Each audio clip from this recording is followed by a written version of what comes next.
Welcome, everybody. I'm so happy that you're here with us today. My name is Dolin, and today we're talking about unlocking focus, supporting girls with ADHD in school and beyond.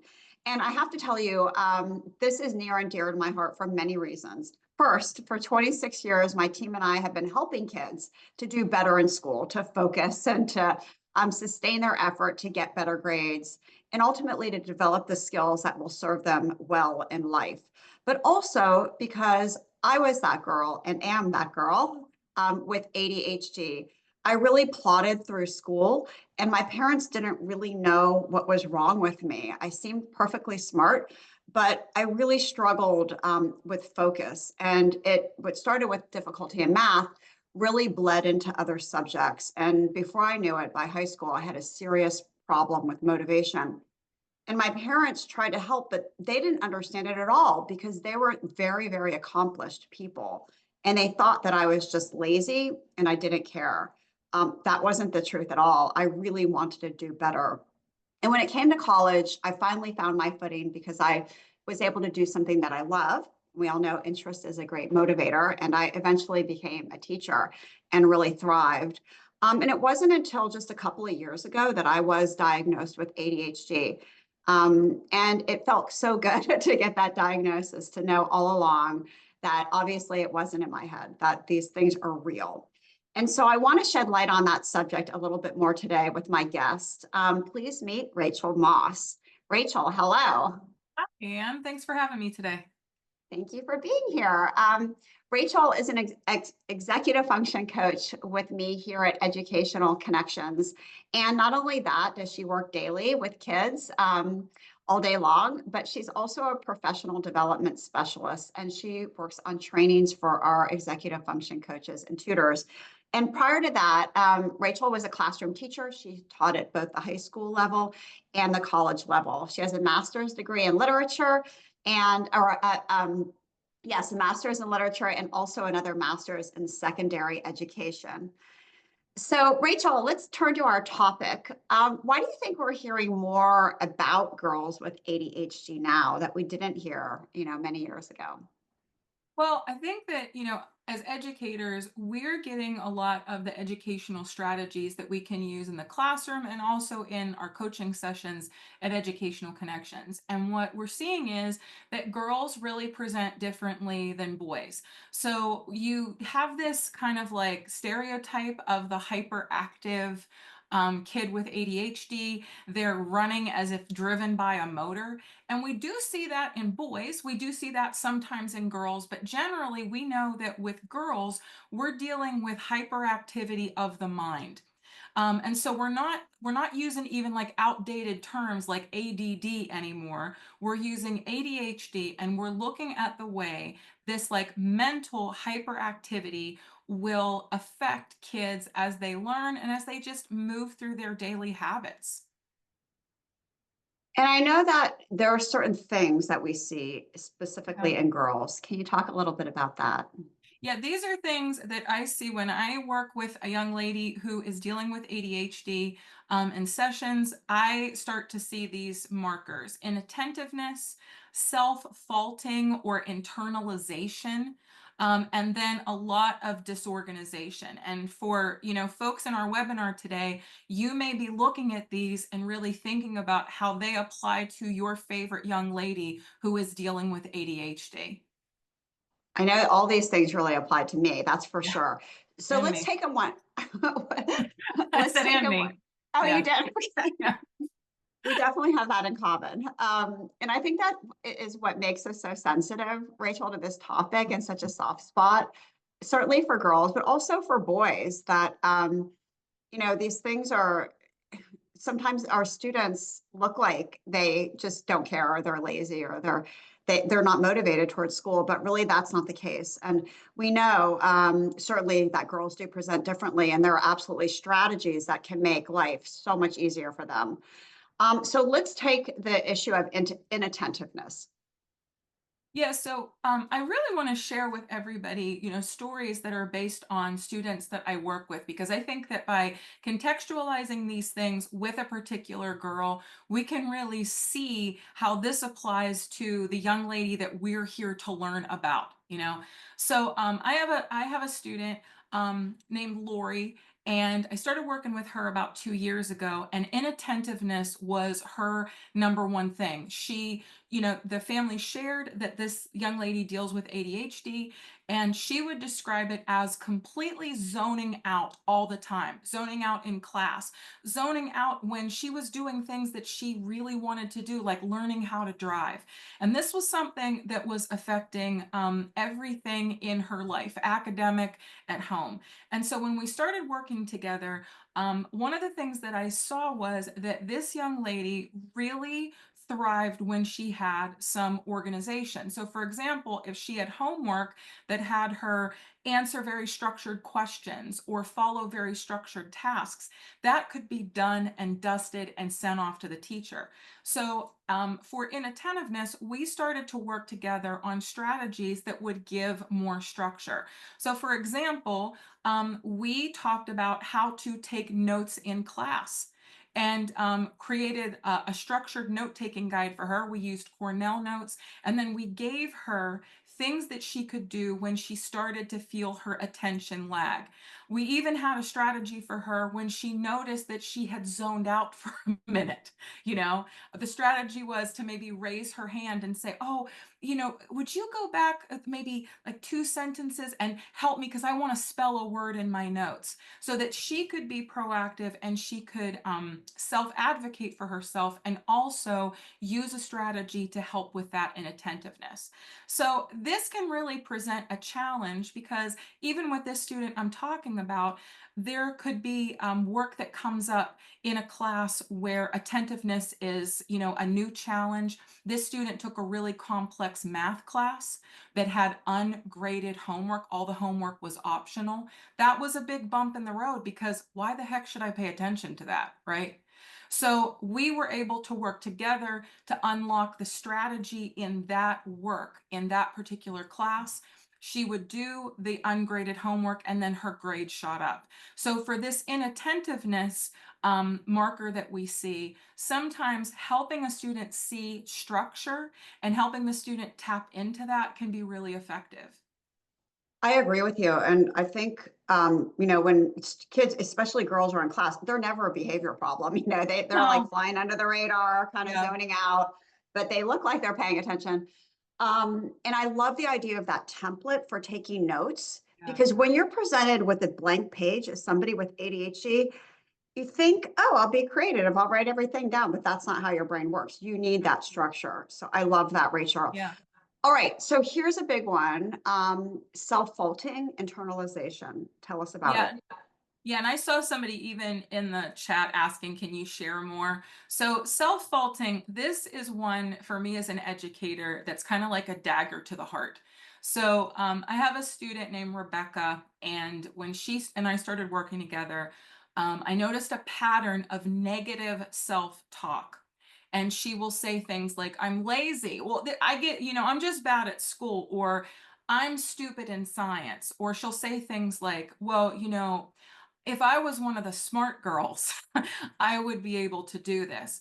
And what research shows us is that girls, more than boys who deal with ADHD, will engage in self criticism or self faulting when it comes to the way that they view themselves academically. Where you may hear a boy with ADHD say something like, this science is stupid. A girl will say, I'm stupid.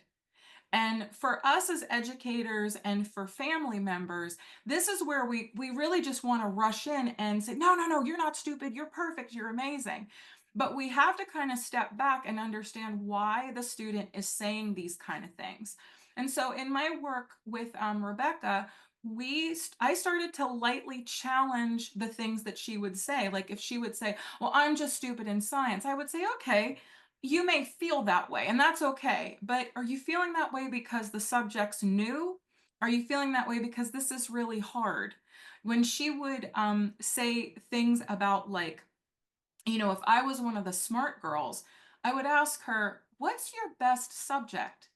Where are you one of the smart girls?"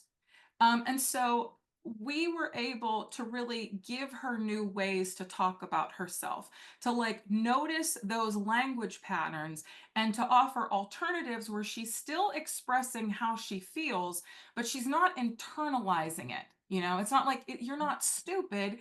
This is difficult, or this is a challenge right now. But in the future, we're going to work on this subject and you're going to feel more confident and you're going to feel a lot smarter. And then in our sessions in reflection time, this is actually something that I'll revisit with the student and I'll ask her, like, how are you feeling about your work? Are you feeling confident? Are you feeling, less foggy than you were at the beginning of our session? To give her ways to express herself that aren't about self-faulting. Can you think of a student where they came to you, a lot of kind of what you're explaining with that student, and then they, took a new approach going forward? Yeah, I mean, this particular student, she really like even I had a session with her on Sunday and she was telling me about how she was one of the smart girls who were helping others in the class like organize these big presentations that they had to do. They were all looking at like her work to see her structure on her PowerPoint slides. And sometimes too there are bumps in the road. You have a bad day at school. You really blow it on a test and have to take a retest. So you also have to look at like the ebbs and flows of life. You can have a bad day where you're just expressing your emotions, but then there are times where the expression is the kid is dealing with an academic challenge, and we have to give them ways to talk about it that aren't about putting themselves down all the time. Yeah, I think you're Yeah. absolutely right, Rachel.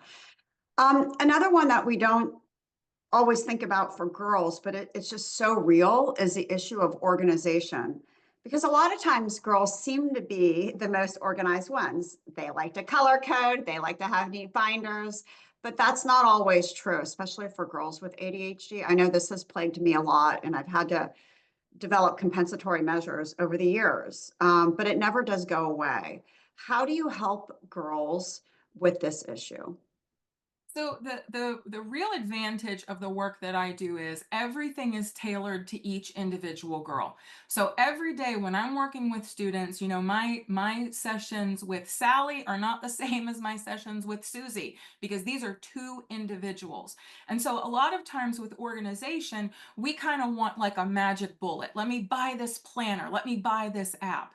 But it has to be like a connection between the student and the strategy or like the apparatus. So I have a student named Corey, and she and I started working together. And her biggest thing, she came to the first session and she said, I don't know when anything's due. I don't know when, my work is always late. I don't keep track of things. I don't check my grades. I don't check Schoology. And so, this was a student who was articulating this disorganization, but also saw that being organized could really help.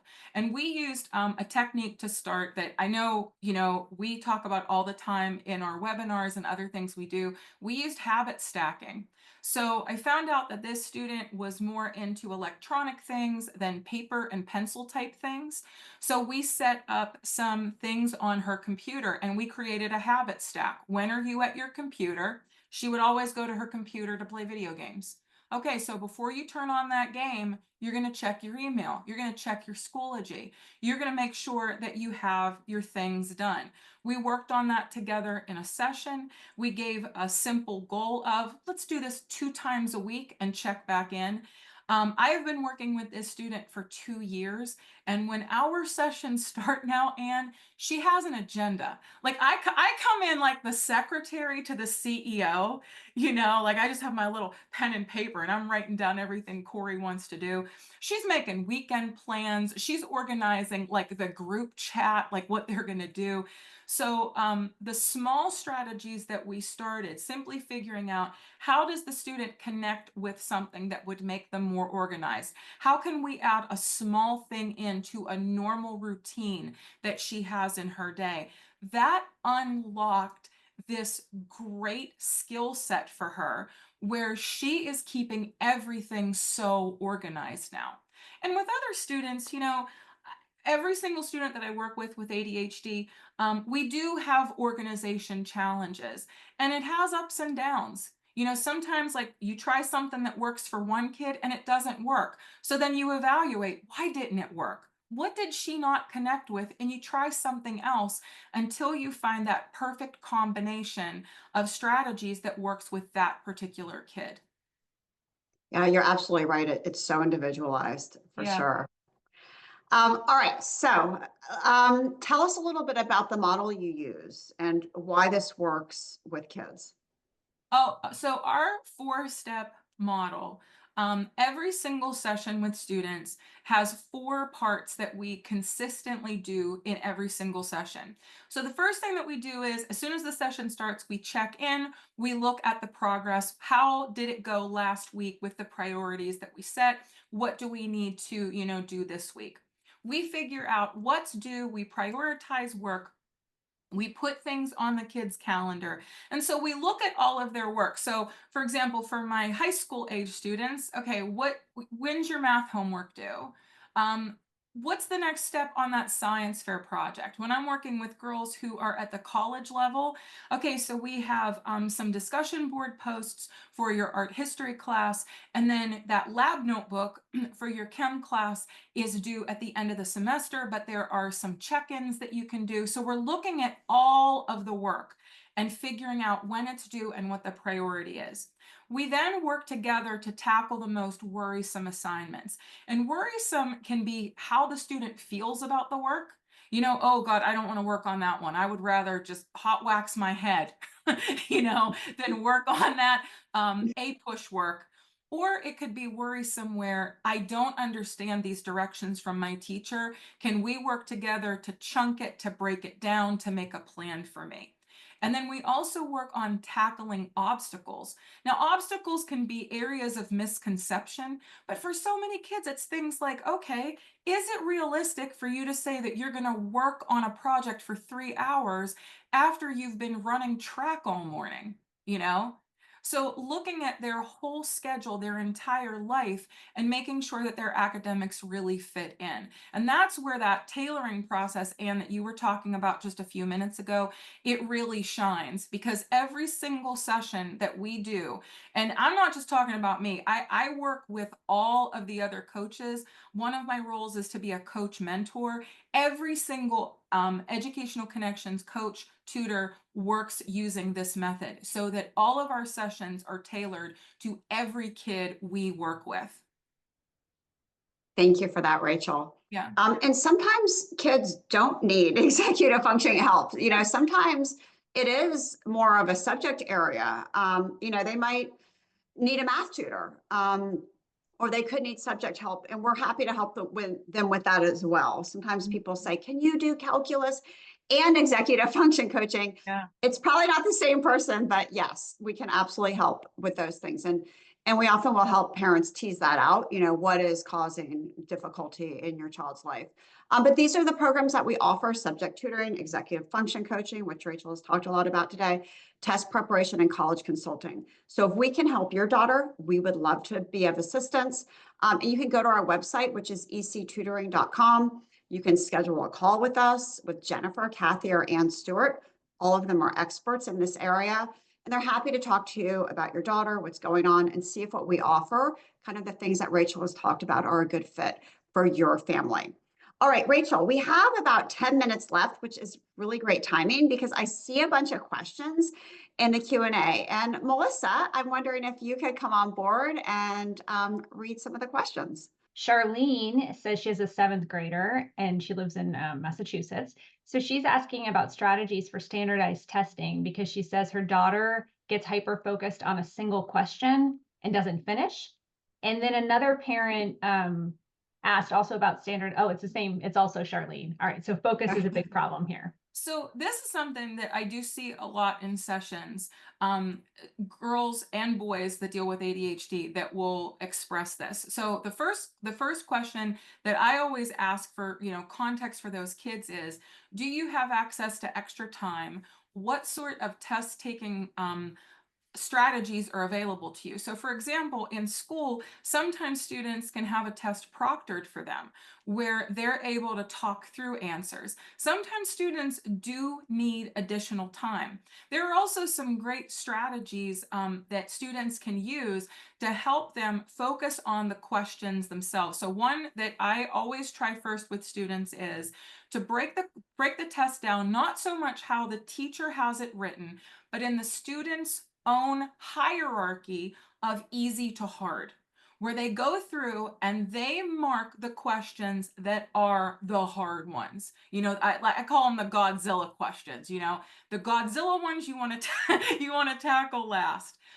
You go through and you do all of the easy questions first, because those ones you can just click through and give the answer. Most of the time in the test taking goes on the questions that are those Godzilla ones where you really have to think about them. So this is like a first intervention that I always suggest for kids, and see how it works. Generally, what I've observed is that students will come back and say, well, you know what? I got it all done because I got through all the easy ones, and then I could go back and I could really focus most of my time on the hard questions. Sometimes what happens with kids is they get one of those Godzilla questions in the middle of the test. Not that the teacher thinks it's hard, but it may just be hard for them. And then they just focus on it like a laser beam because they feel like they can't move on. This one little strategy can be really helpful. All right, another question we get all the time. How do you get a girl to use a planner who refuses to use one, or to use her phone to write a to-do list?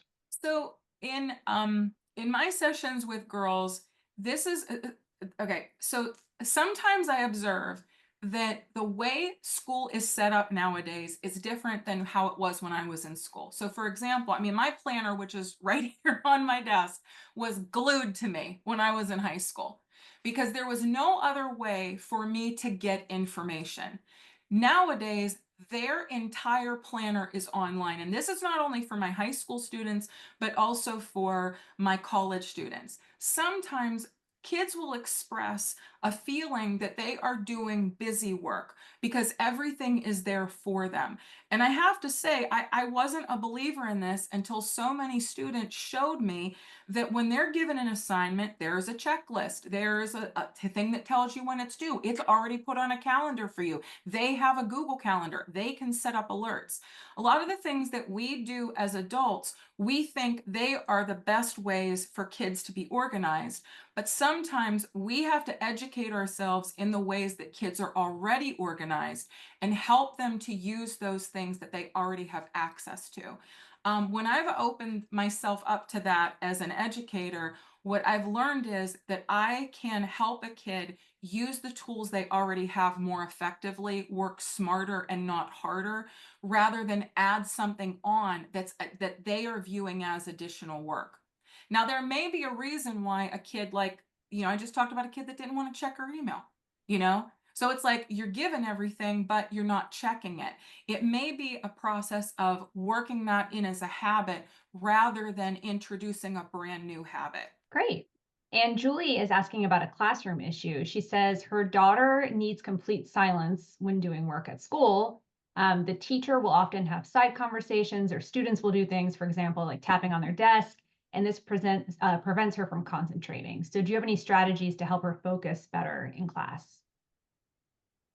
This to me is something that a family should discuss with a district, you know? That would be my advice. If a parent that I'm working with came to me and asked me about this, that would be my first thing that I would say. What conversation have you had with the teacher, with the district? Is this all the time? Is this during tests?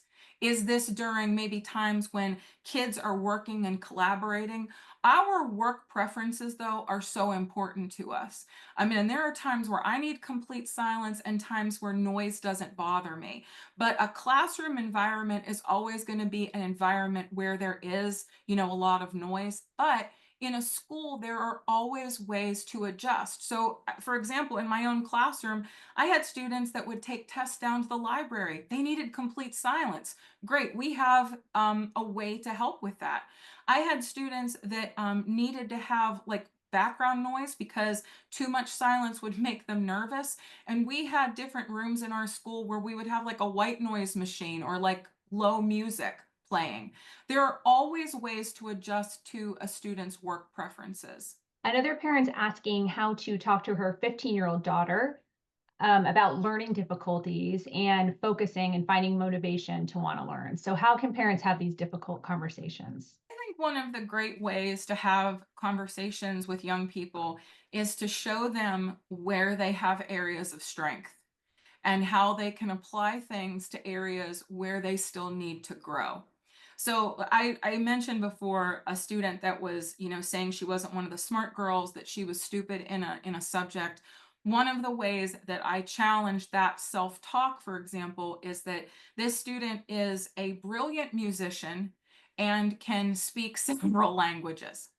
So that was a way for me to show where she had organization, where she had areas of great strength, and to look at the skills in those areas and how we could apply them to the places where she needed to grow and she needed to strengthen herself, so that she wouldn't think of herself as, well, I'm just deficient in these areas and, I'm only good in these other places. Because, like, for example, music has such a scientific and mathematical aspect to it. This was a student that was always saying, I'm stupid in math, I'm stupid in science. And that just wasn't true. This student, when I met her, was saying, I'm stupid in math, and was taking an advanced calculus class. And I said, well, maybe it's because you're doing wizard math. Maybe it's really darn hard. Let's talk about, were there ever times where you were really good at math, or looking at the things in that really difficult math class that she was good at?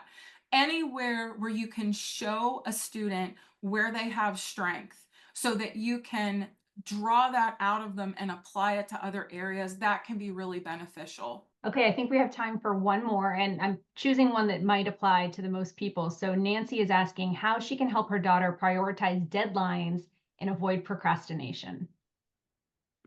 This one is really hard, okay? Because sometimes kids will learn a lesson that we are not teaching them. And the lesson that they will learn is, I can pull a Hail Mary pass at the at the last minute. And I think we can all reflect on that. There's been a time where we've all pulled it out at the last minute. Sometimes kids will think, not correctly, but they will think, I need to be at the last minute to get something done. A simple conversation, I have this conversation all the time, where I will ask kids in my sessions, tell me how many times that worked for you, and tell me how many times it didn't work for you. They will always want to tell you about that glorious time that they stayed up until 4 a.m. and wrote the whole paper with no sleep, just drinking Diet Coke. Like, that's what they want to tell you about. But then when they reflect on it, they realize all of the times that they were crying because it was the last minute, that they felt terrible because of the decisions that they made, and kind of tapping into, how can we avoid stress by changing our behaviors just a little bit? And it might be like, okay, we're not going to wait till the last minute. Maybe this time we're going to do it 2 days before it's due. Then we can maybe back it up a week before it's due. But really thinking about how that procrastination feels and removing stress in order to change behavior. It was so great to have you as always, Rachel. You're such a gem, and it was great to see all of you here this afternoon. Rachel, I know you have a session at 1 o'clock, so I will let you go. Have a great day, everybody. Bye-bye.